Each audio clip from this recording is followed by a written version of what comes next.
અરવલ્લીના મોડાસા ખાતે રાહુલ ગાંધીનું સંગઠન સૃજન અભિયાન। ઓલ ઇન્ડિયા કોંગ્રેસના નેતા રાહુલ ગાંધી 2 દિવસના ગુજરાત પ્રવાસે હતા, જેમાં દેશવ્યાપી સંગઠનને મજબૂત કરવા સંગઠન સૃજન અભિયાનની શરૂઆત અરવલ્લીના મોડાસા ખાતેથી કરવામાં આવી। ત્યારે મોડાસા ખાતે પધારેલા રાહુલજીએ શરૂઆતમાં સર્કિટ હાઉસ ખાતે તાલુકા પ્રમુખોની તેમજ જિલ્લાના આગેવાનો, નિરીક્ષકો અને પ્રભારીઓ સાથે બેઠક કરી હતી, જેમાં ચર્ચા કર્યા બાદ તેમણે જવાબ આપ્યા હતા। બૂથ કાર્યકરોને સંબોધતા રાહુલ ગાંધીએ જણાવ્યું કે હવે પછી કોઈ જિલ્લા પ્રમુખ ઉપરથી પેરાશૂટ નહીં આવે। પ્રભારીઓની બનાવેલી સમિતિ આગેવાનો તેમજ કાર્યકરો સાથે મુલાકાત કરી પ્રમુખ માટે પેનલના નામો નક્કી કરી મોકલાશે।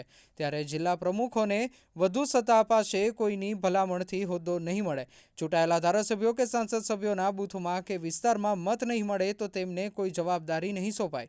હવે રેસના ઘોડા જ ચાલશે। હજુ પણ પાર્ટીમાં લગ્નના ઘોડા હશે, તેમને નચાવવામાં આવશે। ગુજરાતમાં જૂથબંધી ચલાવતા નેતાઓ સબક શીખવવામાં આવશે। જનતાએ તેમને ખુલ્લા પાડવા પડશે। રાહુલ ગાંધીના આગમનથી કોંગ્રેસના કાર્યકરોમાં જોમ અને જુસ્સો વધી ગયો છે। રિપોર્ટર યુસુફ કલાલ, પાંચકુવાડા।